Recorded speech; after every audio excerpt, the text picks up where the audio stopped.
ફાસલો. લેખક અશ્વિની ભટ્ટ. પ્રકરણ 92. ડૉક્ટર શ્રીવાસ્તવ આવી પહોંચ્યા હતા. નાગરે બેડરૂમમાં થેલામાંથી બધી નાની મોટી ચીજો કાઢીને ખાટલા પર પાથરી હતી. એ બધું એમ જ મૂકીને તે ઊભા થયા અને બહાર આવ્યા. શ્રીવાસ્તવ ખૂબ જ વાતોડ્યો. એક વડા બાંધાનો, ચશ્મા પહેરતો, આધેડ વયનો આદમી હતો.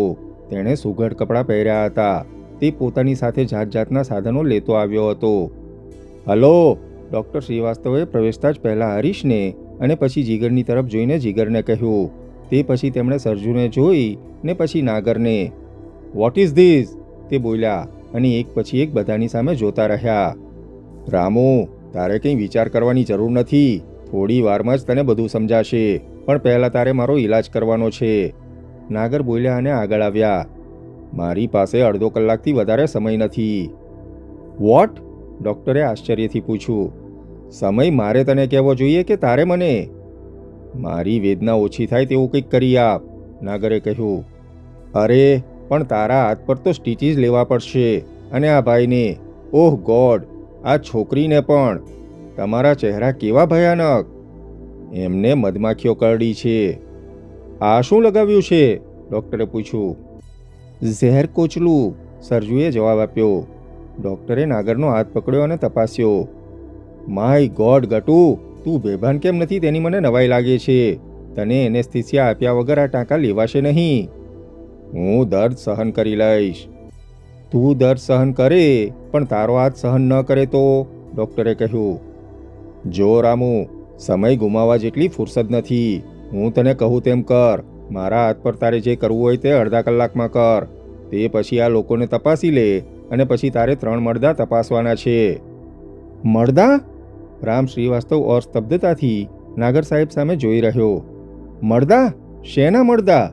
સાચું કહું ગોટુ, તું પહેલેથી જ મને દરેક જાતના લફરામાં ફસાવતો આવ્યો છું. તને પોલીસ ખાતામાંથી કોઈ ડૉક્ટર મળતો નથી? સાલા, ત્યાં જનરલ હોસ્પિટલમાં બધા માખો મારે છે, અને અડધી રાત્રે તું મને.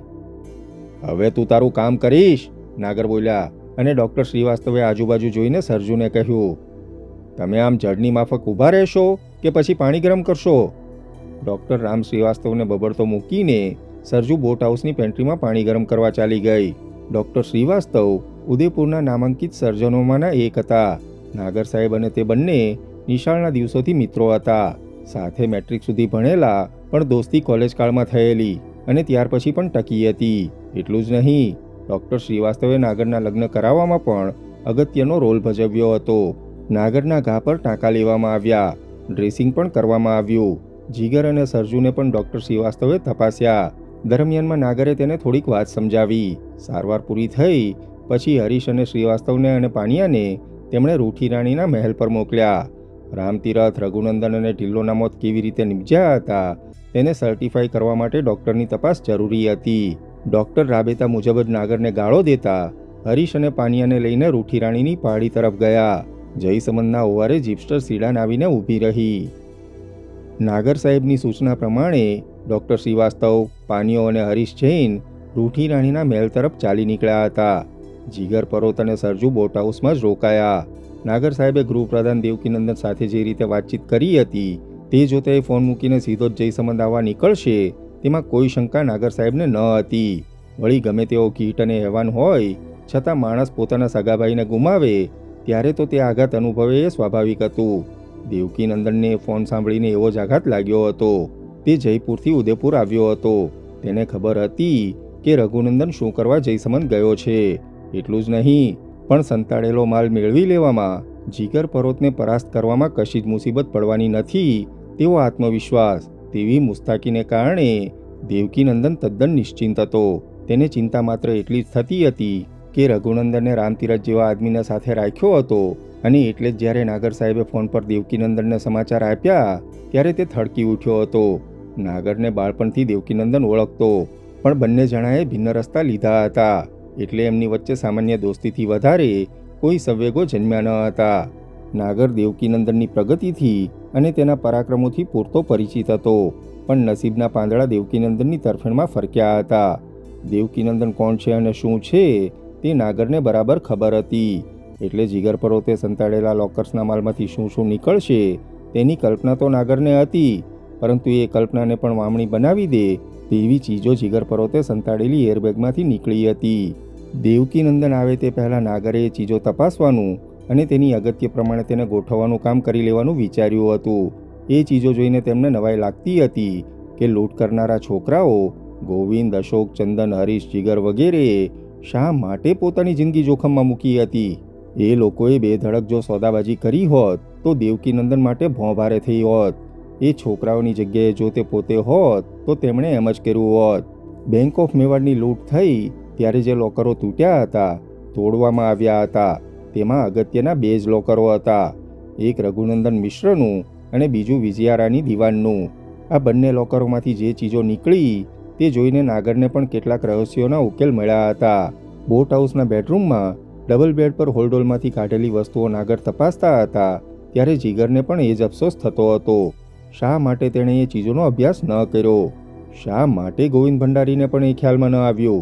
અરે, એ વસ્તુઓ રાખીને એ બધા એક જ જગ્યાએ રહ્યા હોત અને પકડાયા ત્યારે જો તેનો ઉપયોગ કર્યો હોત તો ખરેખર ઉલ્કાપાત સર્જાયો હોત. કમસે કમ તેના મિત્રો અત્યારે જીવતા તો જરૂર હોત. જયસમંદના ઓવરે આવેલા બોટ હાઉસના પટાંગણમાં ચીફસ્ટર આવીને ઊભી રહી. 8 માણસો બેસી શકે તેવી જૂની રોલ્સની નકલ જેવી ખાસ બંધાવેલી એ ગાડી પણ દેવકીનંદનના ઇતિહાસ જેવી ઇતિહાસ ધરાવતી હતી. એ જીપસ્ટર મોટે ભાગે રઘુનંદન વાપરતો. તેનો ઉપયોગ કેવળ રાત્રે જ થતો. એટલું જ નહીં, પણ ચોક્કસ કામ વગર એટલે કે કોઈ મિશન વગર એ ગાડીને બહાર પણ કાઢવામાં આવતી નહીં. એ ગાડી રઘુનંદનના ફાર્મ ઉપર રખાતી. દેવકીનંદન નાગરનો ફોન સાંભળીને હેબતાઈ ગયો હતો. એ આઘાત પણ પામ્યો હતો, પણ તે વખતે એ માની શક્યો ન હતો કે રઘુનંદન મૃત્યુ પામ્યો હશે. ફોન મૂકીને તરત જ મારતી ગાડીએ તે જયસમંદ આવ્યો હતો. બોટ હાઉસના ઝાંપાની બહાર તેણે ગાડી ઊભી રખાવી. દેવકીનંદન આમ તો પાયજામો, કુર્તો અને બંડી પહેરતો, તે પણ બધું જ ખાદીનું, પણ અત્યારે ગૃહપ્રધાનના લિબાસમાં અહીં આવ્યો ન હતો. તેણે આઈવી અમેરિકન સિલાઈનું લગભગ જીન્સ જેવું બ્લેક કોર્ડર્સવાળું પાટલુન પહેર્યું હતું. ઉપર ખાદીનું ખમીસ અને તેના ઉપર જેકેટ પહેર્યું હતું.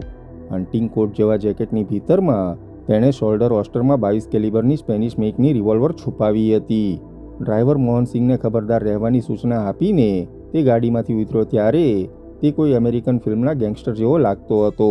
આમ તો તેની ઉંમર 53 વર્ષની હતી, પણ આ લિબાસમાં તે જવાન લાગતો.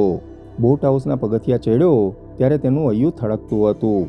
ભાઈના મૃત્યુના સમાચાર સાંભળ્યા છતાં તે સાચા જ છે તેવી પ્રતીતિ તેને હજુ થઈ ન હતી. બોટ હાઉસનો વરંડો વટાવીને તે સેન્ટ્રલ હોલ ડ્રોઈંગ રૂમમાં આવ્યો ત્યાર પહેલાં નાગર એ કમરામાં આવી ગયા હતા. જીગર, પરોત અને સરજુ અંદર જ રહ્યા હતા. ગોટુ! દેવકીનંદને ખચકાઈને બૂમ પાડી. આ શું? નાગરનો એક હાથ કપડાની જોળીમાં નાખવામાં આવ્યો હતો. તેમના હાથ પર પાટો બાંધવામાં આવ્યો હતો અને જમણા કાન પાસે રૂનો મોટો પેલ અને પટ્ટી લગાડેલી હતી. નાગરનો દેદાર જોઈને દેવકીનંદન ખચકાયો હતો. વાગ્યું છે. ઇટ ઇઝ ઓકે, નાગરે જવાબ આપ્યો. રઘુનંદન ક્યાં છે? દેવકીનંદને નાગરની આંખમાં જોઈને કહ્યું. ગુજરી ગયો છે, તદ્દન શુષ્ક, સંવેગ અને વેદના રહિત અવાજે નાગરે કહ્યું. દેવકીનંદન નાગરની સામે તાકી રહ્યો. તેના પગમાંથી જોર ચાલ્યું ગયું. તેના પગ લથડ્યા. તેણે ધીરેથી ત્યાં પડેલા સોફાની પીઠ પર ટેકો લીધો અને પછી આંખ મીચીને તદ્દન યંત્રવત સોફામાં બેઠો. તે કંઈક બોલવા માગતો હતો, પણ તેના મોઢામાંથી શબ્દો નીકળતા ન હતા. તેના નાકમાં, તેની આંખોમાં, તેના હૃદયમાં કશુંક થવા માંડ્યું હતું, પણ તેને એ સમજાતું ન હતું. તેની આંખે અંધારા આવતા હતા. તેના પગ ધ્રુજતા હતા. દિલમાં પારાવાર થડકારા થતા હતા. તે સ્તબ્ધ થઈને ત્યાં જ બેસી રહ્યો.